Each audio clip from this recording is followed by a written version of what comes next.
श्रीशैलेशदयापात्रं धीभक्त्यादिगुणार्णवं यतीन्द्रप्रवणं वन्दे रम्यजामातरं मुनिं लक्ष्मीनाथसमारम्भां नाथयामुनमध्यमाम् अस्मदाचार्यपर्यन्तां वन्दे गुरुपरम्परां यो नित्यम् अच्युतपदाम्बुजयुग्मरुक्मं व्यामोहतस्तरितराणि तृणाय मेने अस्मद्गुरोर्भगवतोऽस्य दिगैकसिन्धो रामानुजस्य चरणौ शरणं प्रपद्ये मातापिता युवतयस्तनया विभूतिः सर्वं यदेव नियमेन मदन्वयानाम् आद्यस्य नः कुलपतेर्मकुलाभिरामं श्रीमत्तदङ्घ्रियुगलं प्रणमामि मूर्ध्ना भूतं सरस्य महदाह्वय भट्टनाथ श्रीभक्तिसारकुलशेखर योगिवाः भक्ताङ्घ्रिरेणुपरकाल यतीन्द्रमिश्रान् श्रीमत्पराङ्कुशमुनिं प्रणतोऽस्मि नित्यं शुक्लाम्बरधरं विष्णुं शशिवर्णं चतुर्भुजं प्रसन्नवदनं ध्यायेत् सर्वविघ्नोपशान्तये यस्यद्विरतवक्त्राद्याः पारिषद्याः परश्शतं विघ्नं निघ्नन्ति सततं विश्वक्सेनन्दमाश्रये व्यासं वसिष्ठनप्तारं शक्तेः पौत्रमकल्मषं पराशरात्मजं वन्दे शुकदातं तपोनिधिं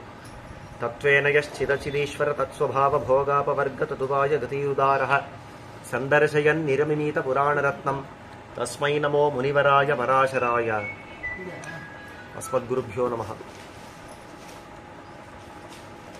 நீணாகம் சுத்தி நெடுவரை நட்டு ஆழ்கடலை பேணாங்கடைந்து அமுதம் கொண்டுகந்த பெம்மானார் அப்படின்னு ஆழ்வார் பாசுரமிட்டு பாடும்படிக்கு அந்த க்ஷீராப்தி மதனம் அப்படின்றது எப்படி நடந்தது அப்படின்ற சரித்திரத்தை பார்த்து கொண்டு வரோம்.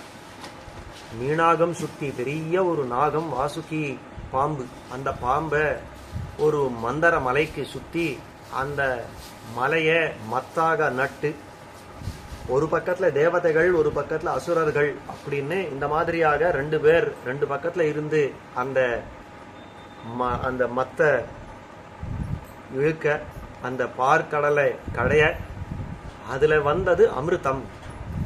எந்த அமிர்தம் வந்தது அப்படின்னா ரொம்ப ஆச்சரியமா காட்டுறார் ஆழ்வாரங்க. அமுதம் கொடுத்துகந்த பெம்மானார்னு சொல்லியிருக்கணும்.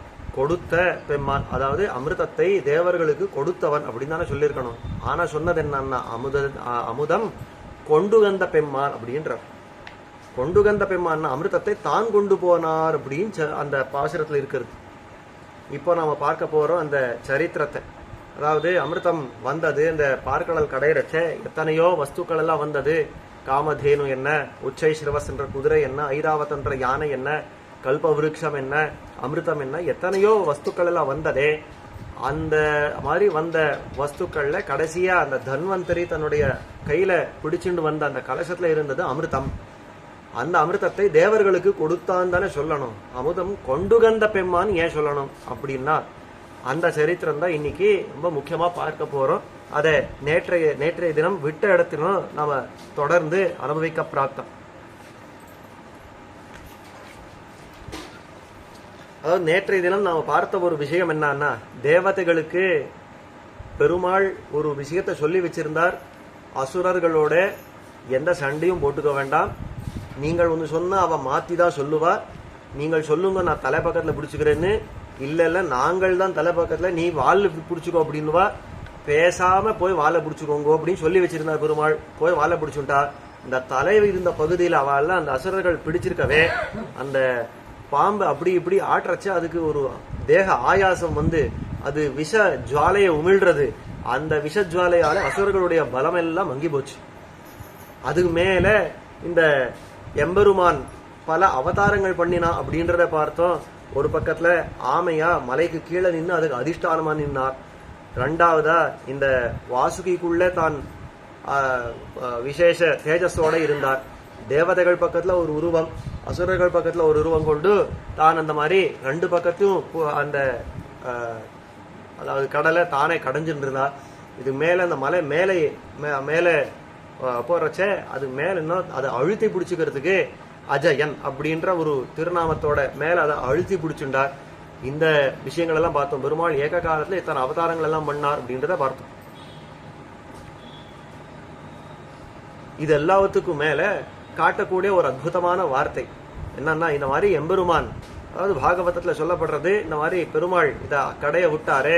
கடைசியில அசுரர்களுக்கு எல்லாம் பலம் குறைஞ்சு போயிடுச்சு, தேவதைகளாலும் முடியல. ரெண்டு பேரும் இந்த மாதிரி அதை கஷ்டப்பட்டு இருக்கிற காலத்துல நடுவில் ஹாலால விஷம் வந்தது. அதை பரமசிவனார் சாப்பிட்டு அதை கழுத்துல தரிச்சு நீலகண்டன் அப்படின்னு பெயர் பெற்றுட்டார். இதெல்லாம் பல ஆபத்துக்கள் எல்லாம் வந்தது. கடைசியிலே அதை அந்த பார்க்கடலை கடையறதுக்கு தேவதைகளாலும் முடியல, அசுரர்களாலும் முடியல. அந்த காலத்துல பெருமாள் பார்த்தாரா, இந்த மாதிரி எல்லாம் நீங்கள் கடைஞ்சா இது அமிர்தம் வர்ற பாட தெரியல, ஆனபடியால எல்லாரும் கொஞ்சம் ஒதுக்குங்கோ, நானே கடைஞ்சு கொடுக்குறேன் அப்படின்னு தானே கடைந்தார். இந்த தானே கடைந்து அந்த அமிர்தத்தை வாங்கி கொடுத்தாரோ இல்லையோ அதை காட்டுறார். 1000 தோளால் அலைக்கடல் கடைந்தான் அரங்கமாநகர் அமர்ந்தான் அப்படின்னு ஆழ்வார் பாடுறச்சே. எம்பெருமான் எப்படி அந்த கடலை கடைஞ்சானா 1000 தோளால் அலைக்கடல் கடைந்தான், 1000 தோள் கொண்டு கடைஞ்சான் அப்படின்னு இருக்கிறதே. அப்படி 1000 தோள் எப்படி எப்போ சுவாமி கொண்டான்னா ஒன்றும் இல்லை, 2 கை தான். அது அப்படி இப்படி கடையறச்சு அது போடுற வேகத்துக்கு அது 1000 கையா தெரியறதா. அந்த அளவுக்கு அந்த வேகத்தோட தான் அந்த எம்பெருமான் அந்த கடலை கடைஞ்சானே. அப்பேற்பட்ட அந்த கடல் கடைந்த அந்த சரித்திரம் இனி மேல் கொண்டு அதை கடைந்தா அதுல என்ன வந்தது அப்படின்றத இப்ப பார்க்க பிராப்தம். அதை சொல்ற மத்யமானே ததஸ்தஸ்மின் க்ஷீராப்தோ தேவதானவைஹி ஹவிர்தாமா பவூத் பூர்வம் சுரபிஹி சுரபூஜிதா. முதல்ல வந்தது எதுன்னா பசுமாடு, சுரபி அப்படின்னு சொல்லக்கூடிய அந்த பசுமாடு, காமதேனு அப்படின்னு பேரோட நம்ம பிரசித்தமா தெரிஞ்சுட்டு இருக்கோம். அந்த காமதேனு அதுதான் வந்தது. அது ஹவிர்தாமா அபவத் பூர்வம் சுரபிஹி சுரபூஜிதா, தேவர்களாலே பூஜிக்கப்பட்ட அந்த காமதேனுவானு வந்தது. ஜக்புர்முதம் ததோ தேவா தானவாச்ச மகாமுனே வியாட்சிப்த சேதசைவம் பபூபுஹு ஸ்திமிதேக்ஷனாக. இந்த காமதேனு வந்ததுன்னு சொன்ன உடனே தேவதைகளுக்கெல்லாம் ஒரு தெம்பு வந்தது. திரும்ப ஒரு புத்துணர்ச்சி வந்தது. பரவாயில்ல, நம்ம கடைஞ்சதுக்கு ஏதாவது ஒரு வஸ்து வர ஆரம்பிச்சுடுச்சு, இனிமே நல்லா கடைஞ்சா மேல வரும், அது அப்படின்னு நமக்கு நம்பிக்கை இருக்கு அப்படின்னு கடைய ஆரம்பிச்சுட்டார். வியாட்சிப்த சேதசைவ பபூபுஹு ஸ்திமிதேக்ஷனாக கிமேததிதி சித்தானான் திவி சிந்தகிதாந்ததா பபூவ வாருணீ தேவி மதாகூர்ணித லோச்சனா அப்படின்னு. இந்த மாதிரி இந்த கடையரச்சே இந்த பசுமாடு மேல வந்தது இல்லையோ, எல்லாம் சில பேர் எல்லாம் என்ன இது ஒரு கடல், என்ன இப்படி ஒரு பசு எழுறது அப்படின்னு ரொம்ப ஆச்சரியமா பார்க்கறச்சே. கிமேததி சித்தானான் திவி சிந்தகிதாந்ததா பபூவ வாருணீ தேவி மதாகூர்ணித லோச்சனா. இந்த மாதிரி வந்ததே, இத பொருள்கள் எல்லாம் வருதே, இது என்ன ஆச்சரியம் அப்படின்னு பார்த்துட்டே இருக்கிறச்சே. வாருணி அப்படின்றவள், அதாவது அந்த தேவியான வாருணி அப்படின்ற அந்த தேவியானவள், அவள் அதுல என்ன பிறந்தாள். கிருதாவர்த்தா ததஸ்தஸ்மாத் ஷீரோதாத் வாசயன் ஜெகத் கந்தேன பாரிஜாத்தோபூத் தேவஸ்திரீ நந்தனஸ்தருகு அப்படின்னு. இந்த மாதிரி அந்த வாருணி தேவி வந்த உடனே, வாருணி தேவி அப்படின்னா அது ஒரு விதமான ஒரு பொருள் அப்படின்னு வச்சுக்கோங்க. அந்த வாருணி வந்தது, அது மேல அந்த வாசனா புஷ்பமான பாரிஜாத்தம், அந்த பாரிஜாத்தம் மரம் வந்தது அப்படின்னு தன்வந்தரி பகவான் ஆவிர்பவித்தார் அப்படின்னு காட்டுறது.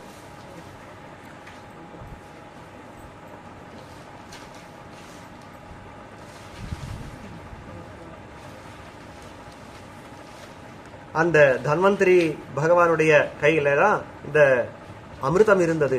அதாவது தன்வந்தரி தேவஹ ஸ்வேதாம்பர தரஸ்வயம் பிப்ரத் கமண்டலும் பூர்ணம் அமிர்தஸ்ய சமுச்சிதா. ஒரு வெள்ளை வஸ்திரத்தை உடுத்துண்டவரான அந்த தன்வந்தரி வரச்ச அவருடைய கையில தான் இந்த அமிர்த கலசம் இருந்தது. தத ஸ்வஸ்தமனஸ்காத்தே சர்வே தைத்தே தானவாக பபூவர் முதிதா சர்வே மைத்ரே முனிபிஸ்ஸஹ.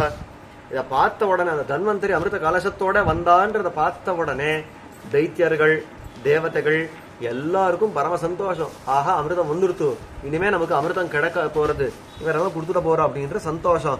தத ஸ்புரத் காந்திமதி விகாசி கமலே ஸ்திதா ஸ்ரீர்தேவி பயசஸ்தஸ்மாத் உத்பூதா திருத பங்கஜா.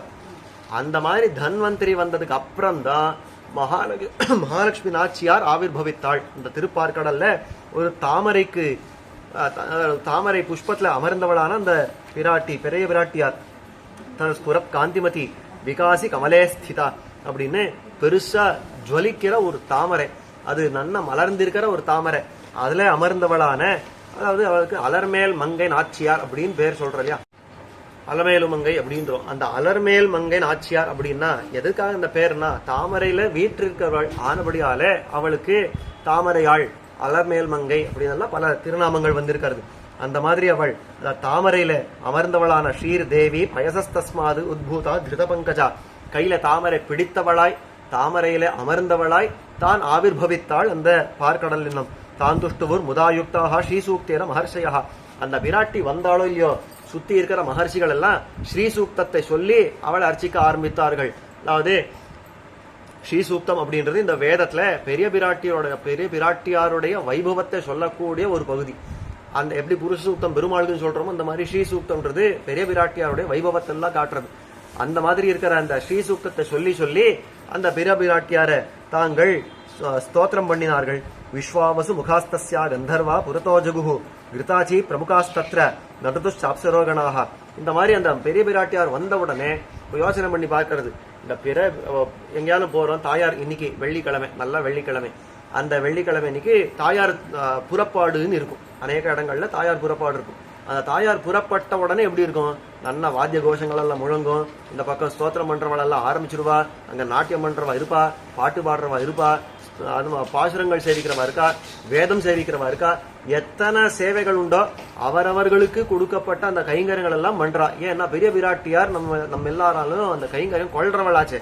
அந்த மாதிரி கைங்கரியம் பண்ணணும் அப்படின்றபடியாலே விஸ்வாவசு முகாஸ்தஸ்யா கந்தர்வாக புரதோ ஜகுஹு கிருதாச்சி பிரமுகாஸ்தத்ர நடுது அப்சரோகணாக. கந்தர்வர்கள் எல்லாம் முன்னாடி போய் பாட ஆரம்பிச்சா.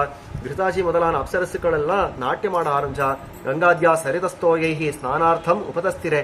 கங்கை, யமுனை முதலான எத்தனை நதிகளோ புண்ணிய நதிகளோ இந்த புண்ணிய தீர்த்தங்கள் எல்லாம் நான் முன்னே அப்படின்னு முன்னே இந்த பெரிய பிராட்டியாருக்கு அபிஷேகம் பண்ணணும் அப்படின்னு என்னுடைய ஜலம் எடுத்துக்கணும் அப்படின்னு எல்லாம் நின்னது. திக்கஜா ஹேமபாத்திரஸ்தம் ஆதாய விமலம் ஜலம் ஸ்நாபயான் சக்கரரே தேவீம் சர்வலோக மகேஸ்வரி. திக்கஜங்கள் 8 திக்லயும் ஒரு யானை இருக்கோ இல்லையோ, அந்த பூமியை தாங்கிண்டு யானை இருக்கோ இல்லையோ, அஷ்ட திக்கஜங்கள் அப்படின்னு பேரு. அந்த திக்கஜங்கள், இந்த திக்குல இருக்கக்கூடிய அந்த யானைகள் அதெல்லாம் ஒன்னா சேர்ந்து ஒரு பெரிய அதாவது பொற்குடம், அந்த பெரிய பெரிய பொற்குடங்கள்ல இருந்த அந்த புண்ணிய தீர்த்தங்களை எடுத்து பெரிய பிராட்டியாருக்கு ஸ்நானம் பண்ண ஆரம்பிச்சது. அதாவது ஸ்நாபனம் பண்ண ஆரம்பிச்சது. உள்ள ஏழு இருக்கிறச்சே அந்த பெரிய பிராட்டியாருக்கு பக்கத்துல 2 யானை இருக்கும். இங்கெல்லாம் சேவிச்சிருப்பீங்க. அந்த யானை என்ன பண்ணும்னா, அந்த யானை தான் அந்த ஸ்நாபனம் பண்ணும். அதை சொல்ற அது ஹஸ்திநாத பிரபோதினி அப்படின்னு. அந்த பக்கத்துல இருக்கக்கூடிய 2 யானை நல்லா பிளிர அந்த ஸ்நாபனம் பண்ண அந்த பெரிய பிராட்டியாரோட வைபவம் அத்தனை பெருசா தெரியறது அப்படின்னு. அப்பேற்பட்ட அந்த ஸ்நாபயான் சக்கரரே தேவி சர்வலோக மகேஸ்வரி ஷீரோதோ ரூபதிருப்தஸ்யை மாலாம் அம்லான பங்கஜாம் ததோ விபூஷணான்யங்கே விஸ்வகர்மா சகாரஹ. விஸ்வகர்மா உடனே தன்னுக்கான அந்த கைங்கரியம், அதாவது விஸ்வகர்மானாலே இந்த ஆபரணங்கள் பண்றது முதலான தச்சன் வேலை பார்க்கறது, இதெல்லாம் விஸ்வகர்மாவுடைய வேலை இல்லையோ. அப்போ திருவாபரணங்கள் அவராலே முடிஞ்ச எத்தனை திருவாபரணங்களோ அதெல்லாம் சமர்ப்பித்தாள். ஷீரோதோ ரூபதிருப்தஸ்யை மாலாம் அம்லான பங்கஜாம். எத்தனை மாலைகளோ அது அதாவது விபூஷணங்கள் எத்தனை ஆபரணங்களோ எல்லாத்தையும் சமர்ப்பித்தார். இந்த இந்த தாயாருக்கு ஒரு ஸ்லோகம் சேவிக்கிறது உண்டு. காச்சித் பிராஜிதி பூர்ணச்சந்திர சதிருஷி கௌஷேய சம்வாசினி சஞ்சன்னூபுர ஹார ரத்னகடகை ஸ்தாட்டங்க பத்ரை சுபைஹி சானுக்ரோஷ நிஷேக்ஷனைர் விலசிதா காமாசிகாயாம் புவி லக்ஷ்மி காமத கேசரி பிரணயினி காந்தா முகுந்த பிரியா அப்படின்னு இந்த பெரிய விராட்டியார், அதாவது இந்த முகுந்தவல்லி நாச்சியார் இருக்காளே, இவள் எப்படி இருக்கான்னா, காச்சிது பிராஜதி பூர்ணச்சந்திர சதரிசி, ஒரு பூர்ண சந்திரனை போல நல்ல பிரகாசிக்கிறவள். காச்சித் பிராஜதி பூர்ணச்சந்திர சதரிசி கௌஷேய சம்வாசினி, நல்ல பட்டு பீதாம்பரங்கள் எல்லாம் தரித்தவள். சஞ்சன்னூபுர ஹார ரத்னகடகை ஸ்தாட்டங்க பத்ரை சுபைஹி, காலில் நூபுரங்கள் என்ன, கையில வளையல்கள் என்ன, இந்த ஹாரங்கள் என்ன, இந்த மாதிரி அநேக திவ்ய ஆபரணங்களோட கூடி இருக்கிறவள். அதே மாதிரி தாட்டங்க பத்ரை சுபைஹி சானுக்ரோஷ நிஜேக்ஷனைஹி, நல்ல கருணை நல்ல பொங்கி அதை பெருகும்படி அப்படியான அந்த திருக்கண் நோக்கு, அந்த பெரிய பிராட்டியாருடைய திருக்கண் பார்வை இருக்கிறது, அது கருணை பொங்கி அது பிரவகிக்கிறது. அந்த மாதிரி இருக்கக்கூடிய அந்த திருக்கண் நோக்கோட கூடினவள். அதாவது சானுக்ரோஷ நிஜேக்ஷனைஹி விலசிதா காமாசிகாயாம் புவி. இப்பேற்பட்ட அந்த தாயார் எங்க இருக்கான்னா, இதோ காமாசிகா இந்த வேளுக்கையில இருக்காளே இந்த பெரிய பிராட்டியார். அப்பேற்பட்டவள் லக்ஷ்மிஹி காமத கேசரி பிரணயினி, அந்த லக்ஷ்மியானவள் நம்முடைய இஷ்டங்கள் எல்லாம் தீர்க்கக்கூடிய அந்த நரசிம்மனுடைய பிரணயினியானவள், தன்னுடைய தேவியானவள். காந்தா முகுந்த பிரியா அப்படின்னு அந்த முகுந்த பிரியை அப்படின்ற பேரோட இங்க எழுந்தருளி இருக்கிறா அந்த தாயார் அப்படின்னு சொல்றோமே. அப்ப அந்த ஆபரணங்களுடைய அழகெல்லாம் அங்க வர்ணிக்கிறத அந்த மாதிரி இருக்கக்கூடிய ஒரு விஷயம். ததோ விபூஷணான்யங்கே விஸ்வகர்மா சகாரஹா, இதெல்லாம் விஸ்வகர்மா பண்ணி கொடுத்தார். இதுக்கு மேலே இதெல்லாம் சொல்றச்சேவே ஒரு விண்ணப்பம், எல்லாருக்கும் ஒரு விண்ணப்பம். என்னன்னா இந்த ஸ்லோகங்கள் எல்லாம் கேட்கறது நல்லா இருக்கு. அந்த ஆபரணங்கள் இப்படி சாத்திட்டு இருக்கா, இப்படி சாத்திட்டு இருக்கா எல்லாம் கேட்கறதுக்கு அழகா இருக்கு. நமக்கு அந்த உற்சவ காலங்கள்ல அதை சாத்திக்கிறச்சவும் ரொம்ப ஆச்சரியமா தெரியவா இல்லையா? பெரிய பிராட்டியருடைய சேவை அப்படி ஆகும். ஆனா விஷயம் என்னன்னா, இந்த பிராட்டிக்கும் பெருமாளுக்கும் இந்த மாதிரியான ஆபரணங்கள் கூடிய சீக்கிரமே நல்லா சேர்ந்துடணும். இந்த ஸ்லோகம் வெறுமை ஸ்லோகமா இல்லாம நிஜமாக பாக்குறச்சேவே இந்த திருவாபரணங்களோட நம்ம சேவிச்சு விடணும் அப்படின்ற மங்களாசாசனத்தை எல்லாரும் ஹார்தமா பண்ணணும் அப்படின்னு பிரார்த்தனை. ஏன்னா எல்லாரும் மனசார கேட்டுட்டா அதுவே ஒரு ஹேத்துவா தான் நடத்திடுவா. பிராட்டியோ பெருமாளும் அதை நடத்திடுவா. ஆனபடியால அதை கட்டாயமா எல்லாரும் ஒரு மனசார அதை பிரார்த்திக்கணும் அப்படின்ற பிரார்த்தனையோட அந்த ஒண்ணும் இல்ல. அந்த பிராட்டி இந்த மாதிரி இப்போ ஆபரணங்கள் சொன்ன மாத்திரம் இல்ல, பாக்குறதுக்கும் அந்த மாதிரி நம்ம சேவை சாதிச்சு விடணும் அப்படின்ற பிரார்த்திச்சுக்கணும். இந்த மாதிரி பெருமாள் அந்த ஆபரணங்களோட சேவை சாதிச்சு விடணும் பிரார்த்திச்சுக்கோங்க. இது மட்டும் பிரார்த்தனை. இது மேல சொல்றார், திவ்ய மால்யாம்பரதரா ஸ்நாதா பூஷண பூஷிதா பஷ்யதாம் சர்வதேவானாம் யயௌ வக்ஷஸ்தலம் ஹரே. இந்த மாதிரி திவ்ய மாலைகள் என்ன, திவ்ய ஆபரணங்கள் என்ன எல்லாவற்றையும் தான் சாத்தி கொண்ட அந்த பிராட்டியார் பூஷண பூஷிதா அப்படின்னு எத்தனை ஆபரணங்களும் எல்லாம் சாத்தின்றவள். நேர அவள் பஷ்யதாம் சர்வதேவானாம் எல்லா தேவதைகள் எல்லாம் சேவிச்சுண்டு பார்த்துட்டே இருக்கிறச்சே யயோ வக்ஷஸ்தலம் ஹரேஹே பெரிய பெருமாளுடைய திருமார்பில் ஏறி அமர்ந்துட்டாள் அப்படின்னு ஒரு வார்த்தை. இந்த வார்த்தை வந்ததோ இல்லையோ, இந்த ஸ்ரீ வைஷ்ணவ சம்பிரதாயத்துல ஒரு ஆச்சாரியம் ஒரு சிஷ்யன் ரொம்ப ஆச்சரியமான ஒரு ஜோடின்னு வச்சுக்கோங்க. அது பராசர பட்டர் அப்படின்ற ஆச்சாரியன், அவருக்கு நஞ்சியர் அப்படின்ற சிஷ்யர். இந்த வார்த்தை வந்தது பஷ்யதாம் சர்வதேவானாம் யயோ வக்ஷஸ்தலம் ஹரேஹே அப்படின்னு. உடனே கேட்டாராம் நஞ்சியர் அப்படின்ற சிஷ்யர் உடைய ஆச்சாரியன் பராசர பட்டரை பார்த்து கேட்டாராம், சுவாமி எனக்கு ஒரு சந்தேகம். என்ன சந்தேகம் கேட்டார், இந்த லோகத்துல ஸ்திரீகள் சாமான்யமா லஜ்ஜாதனாள் அப்படின்னு பேர் கொண்டவா. லஜ்ஜாதனாள்னா ரொம்ப வெக்கமே அவர்களுக்கு பெரிய ஐஸ்வர்யமா கொண்டவர்கள் ஸ்திரீகள். பஷ்யதாம் சர்வதேவானாம்னு இத்தனை ஆண் பிள்ளைகள் எல்லாம் பார்த்துட்டே இருக்கிறச்சே அவர்கள் முன்னாடியே போய் இவள் திருமார்பில ஏறி உட்கார்ந்துட்டாளே நியாயமா? இவளுக்கு அந்த லஜ்ஜே வேண்டாமா? இத்தனை புருஷர்கள் எல்லாம் பாக்குறா, இத்தனை புருஷர்கள் நடுவில் நான் இந்த பெருமாள் வட்சஸ்தலத்துல நான் ஏறி உட்காரலாமான்ற லஜ்ஜை வேண்டாமா அப்படின்னு கேள்வி கேட்டிருக்கார். ஐயோ பாவம், அந்த காலம் இருக்கு, ஸ்திரீகளுக்கு லஜ்ஜாதனாள்னு பேர் கொடுத்துட்டு அந்த காலம் இல்ல இப்பவும் இருக்கா இல்லன்றது இல்ல, ஆனா அநேகமா பெரும்பாலும் சொல்றேன். அப்ப அந்த மாதிரி இருக்கக்கூடிய அந்த விஷயம் இருக்கிறதே, அப்ப அந்த ஸ்திரீகள் எல்லாம் அந்த மாதிரி போய் அங்க வட்சஸ்தலத்துல அமரலாமா அப்படின்னா பராசர பட்டர் சொன்ன வார்த்தை ரொம்ப ஆச்சரியமான ஒரு வார்த்தை பதில் சொல்லியிருக்கார். என்னன்னா, என்னதான் இவ தேகத்தாலே இவர் ஆண்களா இருந்தாலும் எல்லா ஜீவாத்மாக்களும் பெண் பிராயம். பெருமாள் முன்னாடி நிக்கிறச்ச எல்லாரும் ஸ்திரீ பிராயர்களா போயிடுறான். அவன் ஒருவன் தான் புருஷோத்தமன். இப்ப நான் ஆணா இருக்கேன், நீங்க பெண்ணா இருக்கீங்க, அவர் ஆணா இருக்கார், இவர் ஆணா இருக்கார், அவர் பெண்ணா இருக்கார், இதெல்லாம் சொல்றது இந்த லோகத்துல இந்த உடம்ப கொண்டிருக்கிற வரைக்கும் தான் சொல்லலாமே ஒழிய, இந்த உடம்ப ஒரு தடவை விட்டுட்டு ஸ்ரீவைகுண்டத்துக்கு போனா எல்லாரும் ஸ்திரீ பிராயாளா இருக்கணும். அப்ப என்ன சுவாமி, ஸ்திரீ உடம்பு வந்துடுமானா? உடம்பு எப்படி வேணா இருக்கலாம், அது ஸ்திரீ புருஷன் அப்படி மட்டும் இல்லாம விலங்கு மரம் செடி கொடியா கூட இருக்கலாம். ஆனால் ஸ்திரீ பிராயம் எது சொல்றதுன்னா, அந்த புருஷோத்தமனான சர்வேஸ்வரனுக்காகவே வாழ போறோம். இப்போ எப்படி இங்க கல்யாணம் உண்ட இந்த புருஷனுக்காகவே வாழ்றோம் அப்படின்னு இருக்கோமோ, அந்த மாதிரி ஸ்ரீவைகுண்டத்தை அடைஞ்சா அந்த எம்பெருமானுக்காகவே வாழ போறோம். அவன் ஒருவனுக்கே வாழ்றபடியாலே இவர்கள் எல்லாம் ஸ்திரீ பிராயர்கள். இந்த எல்லா ஜீவாத்மாக்களும் ஸ்திரீ பிராயர்கள். அவன் ஒருவனே புருஷோத்தமன் அப்படின்னு சொல்லப்படுறது. இன்னும் கேட்டா, இந்த ஸ்ரீ வைஷ்ணவ சம்பிரதாயத்துல பஞ்சசம்ஸ்காரம்ன்ற ஒரு தீட்சை போடுறது உண்டு. அந்த தீட்சை பண்றதே எதுக்காக அப்படின்னு சொல்றேன்னா, ஆத்ம விவாகம். இந்த ஜீவாத்மா போய் பெருமாளோட கல்யாணம் பண்ணிக்கணும். கல்யாணம் அப்படியெல்லாம் பண்ணணுமானா ஸ்ரீவைகுண்டத்தை அடைஞ்சா அதுதானே நடக்கும். அப்போ கல்யாணம்னு என்ன, பெண்ணும் ஆணும் சேர்ந்து வாழ்றதுக்கு தான் கல்யாணம் அப்படின்னு பேரு. இது வரைக்கும் அவன் எங்க இருக்கா, இவள் எங்க இருக்கா, அவன் வீட்டுல அவன் இருக்கா, இவள் வீட்டுல இவள் இருக்கா. இனிமே ரெண்டு பேரும் கூடிதான் வாழ போறா, ஒருத்தருக்கு ஒருத்தர் ஆகி வாழ போறா அப்படின்னு தானே கல்யாணம் பண்ணி வைக்கிறா. இதே மாதிரிதான் ஜீவாத்மா எம்பெருமானை சேர போறது. அப்ப இதுக்கு ஆத்ம விவாகம்னு பேரு. இந்த ஜீவாத்மாவானது பெருமாளோட கல்யாணம் பண்ணிக்கிறது. கல்யாணம் பண்ணிக்கிறதுன்னா வாத்தியார் சுவாமி பக்கத்துல உட்காந்து ஏதாவது சில சடங்கு எல்லாம் பண்ண வேண்டாமா? பக்கத்துல இருக்கவாளெல்லாம் அச்சத்தை எல்லாம் போட்டு ஆசீர்வாதம் பண்ண வேண்டாமா? கல்யாணம்னாலே மாலை மாத்திக்கிறது, தாலி கட்டுறது இதெல்லாம் வேண்டாமா அப்படின்னாக்கா எல்லாமே உண்டு. இந்த வாத்தியார் வேற யாரும் நம்மளுடைய ஆச்சாரியன். அந்த ஆச்சாரியன் தான் நம்மையும் இந்த பெருமாளையும் சேர்த்து வைக்கிறவர். இந்த தாலின்னா பெருச அந்த திருமங்கல்யால சாத்திரம் பாருங்க, அந்த தாலி வேற எங்கேயும் தேடி போக வேண்டாம். அஷ்டாட்சரம்ன்ற ஒரு மந்திரம், 8 இழையாய் 3 சிரடாயிருக்கும் ஒரு தாலி. நமக்கு இந்த லோகத்துல இருக்கிறது 16 செரடு 16 இலை 2 செரடா இருக்கிறது. ஆனா இந்த அஷ்டாட்சரமானது 8 செரடு 8 இலை 3 செரடா இருக்கிறது. இந்த மாதிரியான ஒரு தாலியை கழுத்துல கட்டிண்டா அதுதான் மாங்கல்யம்.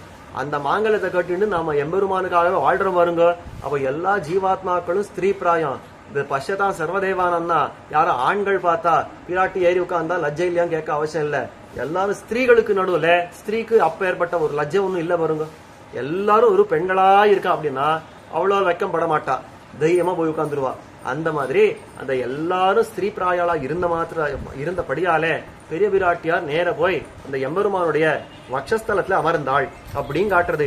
தயா விலோகிதா தேவா ஹரிவக்ஷஸ்தலஸ்தயா லக்ஷ்மியா மைத்ரேய சகசா பராம் நிர்வத்திமாகதாக. எல்லா தேவதைகளும் பார்த்தா அந்த பெரிய பிராட்டியார் பெருமானுடைய திருமார்பு அடைஞ்சாள். அகலகில்லே நிறையுமென்னு அலர்மேல் மங்க யுரைமார்பா நிகரில் புகழாய் உலகு முன்னுடையாய் என்னை ஆழ்வானே நிகரில் அமரர் முனிக்கணங்கள் விரும்பும் திருவேங்கடத்தானே புகழ் ஒன்னில்லாவடியேன் உன் அடிக்கீழ் அமர்ந்து புகுந்தேனே அப்படின்னு பாசனம். திருவேங்கடத்தான் திருவேங்கட மாமலையில அமர்ந்திருக்கிற அந்த எம்பெருமான் அவனுக்கு என்ன பேர்னா ஸ்ரீநிவாசகா. ஸ்ரீநிவாசகா அப்படின்னா என்ன அர்த்தம்? ஸ்ரீயான மகாலட்சுமிக்கு நாச்சியாருக்கு தான் நிவாசனா இருக்கான், தான் இருப்பிடமா இருக்கிறான். அந்த பெரிய பிராட்டியாரே மார்பில போய் அமர்ந்துட்டாள்.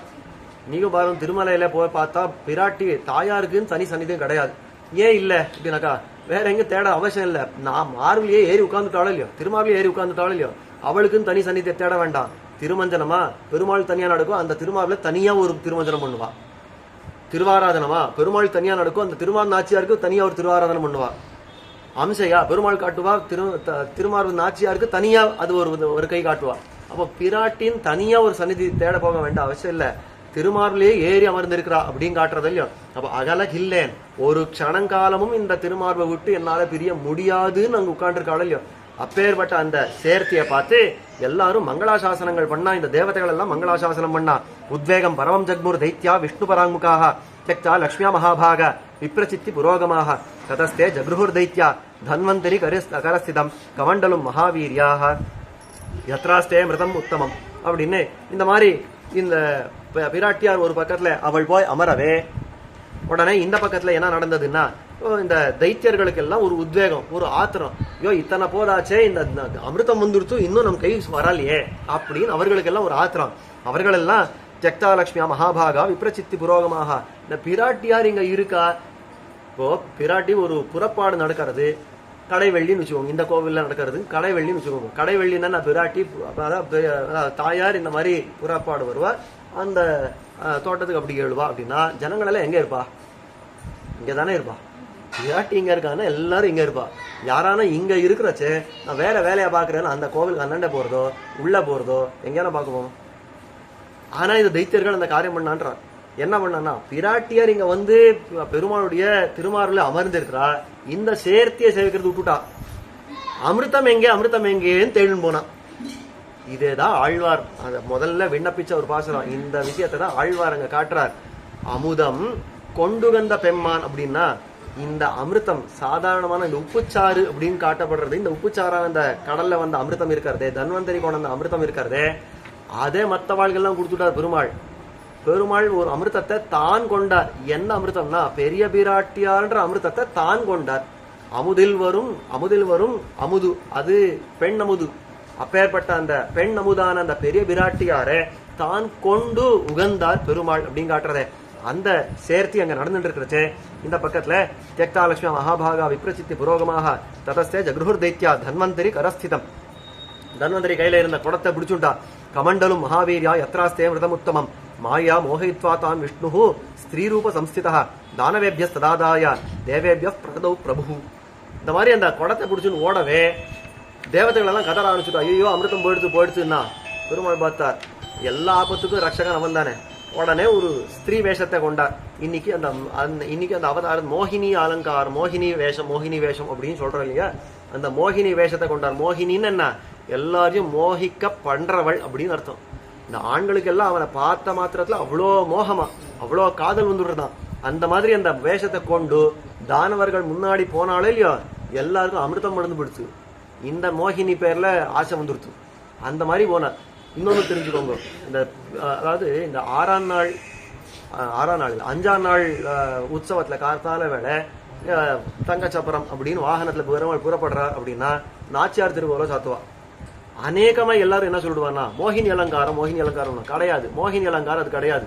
அது நாச்சியார் திருக்கோலம். மோகினி அலங்காரத்துல வர மாட்டார் பெருமாள். ஏன்னா மோகினி அலங்காரத்துல வந்து அது தைத்தியர்களுக்கு நாசகமா வந்தது. அது சுலபத்துல கொண்டு மாட்டார் அந்த வேஷத்தை. பக்தர்களுக்கு அனுகிரகம் பண்றதுக்காக பெரிய பிராட்டியார் ஆகவே நாச்சியார் திருக்கோலம் சாத்திக்கிற ஒரு வேஷம் அது. ஆனபடியெல்லாம் மோகினி அலங்காரம் வேற, இது வேற. அந்த வித்தியாசத்துக்காக சொன்னேன். அப்ப அந்த மோகினி வேஷத்தோட வந்த பெருமாள் தைத்தியர்கள் முன்ன வந்த உடனே அவர்கள் எல்லாம் மோகிச்சுட்டா. தானவேபிய சதாதாய தேவேபிய பிரததோ பிரபு தத பபு சுரகணாக சக்கராத்யா தத்ததாமிருதம் உத்யதாயுத நிஸ்திரிம்ஷாக தைத்தியாஸ்தாம்ச சமப்ஜயு. அந்த மோகினி வேஷத்தோட வந்து அந்த குடத்தை எடுத்துட்டு அவர்களுக்கே தெரியாது, அந்த தானவர்கள் எல்லாம் மயங்கி போயிட்டாலும் இல்லையோ அவர்களுக்கு தெரியாது என்ன பண்றோன்னு தெரியாது. குடம் கொடுன்னா குடம் கொடுத்துட்டா, குடத்தை நேரம் எடுத்து வந்து தேவதைகள் எல்லாம் கொடுத்து நீங்க பாத்துக்கோங்க அப்படின்னுட்டு அந்த அசுரர்கள் பக்கத்துல போய் அந்த மயக்கத்தை எல்லாம் காட்ட ஆரம்பிச்சா பெருமாள். இந்த மாதிரி இருக்கவே இந்த தேவதைகள் எல்லாம் அந்த சுரர்கள் தேவதைகள் எல்லாம் அந்த அமிர்தத்தை தான் பானம் பண்ணினா. சக்கராத்யாஸ்த தத்ததாமிருதம் உத்யதாயுத நிஸ்திரிம்ஷா தைத்தியாஸ்தாஞ்ச சமப்ஜயு பீதமிருத்தேச்ச பலிபிஹி தேவைர் தைத்திய சமூஸ்ததா பத்தியமானா திசோபேஜே பாத்தாலஞ்ச விவேஷவை அப்படின்னு இவர்கள் எல்லாம் அமிர்தத்தை எடுத்துட்ட உடனே தைத்தியர்கள் எல்லாம் கோவம் வந்துருது. ஆஹா, இந்த பெண்ணை முன்னாடி வச்சு நமக்கு எல்லாம் வஞ்சனம் பண்ணிட்டா இந்த தைத்தியர்கள் தேவதைகள் அவளை விட்டானவார் அப்படின்னு எல்லாம் இருக்கிற ஆயுதங்கள் எல்லாம் எடுத்துட்டு ஓட ஆரம்பிச்சா. தேவதைகள் பின்னாடி ஓட ஆரம்பிச்சா. அவர்களுக்குள்ள சண்டை. ஆனால் இந்த தடவை தேவதைகள் தோற்கல்ல. ஏன்னா அமிர்தத்தை பானம் பண்ணிட்டாரோ இல்லையோ, சக்தி வந்துருத்தோ இல்லையோ, நன்னா அடிச்சு துவம்சம் பண்ணினா இந்த இவர்கள் அதாவது இந்த தைத்தியர்களை துவம்சம் பண்ணினா. பத்தியமான திசோபேஷ பாதாளஞ்ச விவேஷவை அப்படின்னு அவர்களெல்லாம் கட்டி போட்டு பாத்தாளத்துக்குள்ள அனுச்சுட்டா இந்த தைத்தியர்கள் எல்லாம். தத்தோ தேவா முதாயுக்தாக சங்கச்சக்கர கதாபிருதம் பிரணிபத்திய யதாபூர்வம் ஆசாசத் தத்ரிவிஷ்டபம் அப்படின்னு இதெல்லாம் இந்த தைத்தியர்களுக்கும் தேவதைகளுக்கும் சண்டை முடிஞ்சுடுத்து. தைத்தியர்கள் எல்லாம் காணாம போயிட்டா. தேவதைகள் எல்லாம் சந்தோஷமா இருக்கா. இப்போ பார்த்தா பெருமாளும் விராட்டியுமான இந்த சேர்த்தி என்ன அழகு அகலகில்லேன்னு எரிவமென்னு இப்பதானே அந்த பாசனம் சேவிச்சோம். அப்பேற்பட்ட அந்த சேர்த்தி அழகு இருக்கிறது இல்லையோ, அந்த அழகை சேவித்தா.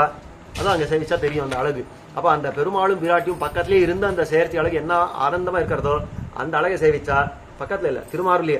அப்ப அந்த சேவிச்ச உடனே தத பிரசன்னபா சூரிய பிரயோ ஸ்வேனவர்த்மனா ஜோதிம்ஷிச்ச யதாமார்க்கம் பிரயோர் முனிசத்தம ஜஜ்வால பகவான்ச்சோச்சைஹி சாருதீப்தி விபாவசு தர்மேச்ச சர்வபூதானந்ததா மதிரஜாயத அப்படின்னு நல்ல சகுனங்கள் எல்லாம் உண்டாச்சு. இந்த சூரியன் அதாவது நன்ன வெளிச்சத்தோட தான் ஜொலிக்க ஆரம்பித்தார். ஜோதிஷ யதாமார்க்கம் பிரயோர் முனிசத்தமா. எத்தனை நட்சத்திரங்களோ எத்தனை ஜோதி பதார்த்தங்களோ அதெல்லாம் போய் அதது வெளிச்சம் விட ஆரம்பிச்சது. ஜஜ்வால பகவான்ச்சோச்சை சாருதீப்தி விபாவசு அப்படின்னு நல்ல காந்தியோட இந்த சூரியன் வெளிச்சம் விட ஆரம்பிச்சார். தர்மேஜ சர்வபூதானந்ததா மதிரஜாயதா. எல்லாருக்கும் அந்த தர்மத்திலேயே மதி உண்டாடுச்சு. அவர்களுடைய புத்தி எல்லாம் தர்ம மார்க்கத்துல போக ஆரம்பிச்சுடுச்சு இந்த சேர்த்தியை சேவிச்ச உடனே. அது மேல திரைலோக்கியம் ஸ்ரீயாஜுஷ்டம் பபூவ த்விஜசத்தமா சக்கரஸ்ச திரிதசஸ்ரேஷ்டா புன ஸ்ரீமான் அஜாயதா. திரைலோக்கியம் அதாவது 3 லோகங்களுக்கு ஆதிபத்தியம்ன்றது திரும்பவும் வந்துடுத்து. அந்த ஐஸ்வர்யங்கள் எல்லாம் அதாவது முன்னாடி தொலைஞ்சு போன ஐஸ்வர்யங்கள் எல்லாம் திரும்பி கிடைச்சுடுத்து. அந்த இந்திரனுக்கு ரொம்ப சந்தோஷம். அவனுக்கு சக்கரஸ்ச திரிதசஸ்ரேஷ்டா புன ஸ்ரீமான ஜாயதா. திரும்பவும் ஸ்ரீமான ஆயிட்டா. ஸ்ரீமான் அப்படின்னு என்ன, ஐஸ்வர்யத்தோட செல்வந்தன ஆயிட்டார் அப்படின்னு காட்டுறார். சிம்மாசனகத சக்கர சம்பிராப்திய திரிதிவம் புனக தேவராஜ்யே ஸ்திதோ தேவி துஷ்டாவாப்ஜகராந்ததா. அவன் சிம்மாசனத்துல ஏறின உடனே இந்த மகாலட்சுமி நாச்சியாரோட கட்டாட்சத்தை மறக்கல. எப்பேற்பட்ட கட்டாட்சத்தால திரும்பவும் இழந்த ஒரு ராஜ்யத்தை பெற்றிருக்கிற அந்த பெரிய விராட்டியார ஸ்தோத்திரம் பண்றேன் அப்படின்னு ஆரம்பிச்சார். ரொம்ப ஆச்சரியமான ஸ்தோத்திரம். இந்திர உவாச்சா நமஸ்தே சர்வலோகானாம் ஜனனீம் அத்யசம்பவாம் ஸ்ரீயம் உன்னித்ர பத்மாட்சியும் விஷ்ணுபக்ஷஸ்தலஸ்திதாம். எம்பெருமானுடைய திருமார்பில் ஏறி அமர்ந்திருக்கிற அந்த பெரிய பிராட்டியார் ஸ்ரீயம் அப்பேற்பட்ட ஸ்ரீதேவி நாச்சியாரை உன்னித்ர பத்மாட்சியும் அப்போதலர்ந்த தாமரை போல கண்கள் உடையவளான அந்த மகாலட்சுமி நாச்சியாரே நமஸ்தே நான் நமஸ்காரம் பண்றேன். அவள் எப்படி இருக்கான சர்வலோகானாம் ஜனனீம் அப்ஜசம்பவாம். இந்த பெரிய பார்க்கடல்ல பிறந்தவள் எல்லா லோகங்களுக்கும் தாயா இருக்கிற அந்த பெரிய விராட்டியாரை நான் வணங்குறேன்னு சொல்லி ஆரம்பிக்கிற ஒரு ஸ்தோத்திரம். ரொம்ப ஆச்சரியமான ஸ்தோத்திரம். அந்த ஸ்தோத்திரம் அது மேல பெரிய விராட்டியார் பண்ணின அனுகிரகம் இதெல்லாம் நாளை தினம் அனுபவிக்க பிராப்தம். ஸ்ரீமதே ராமானுஜாய நமः.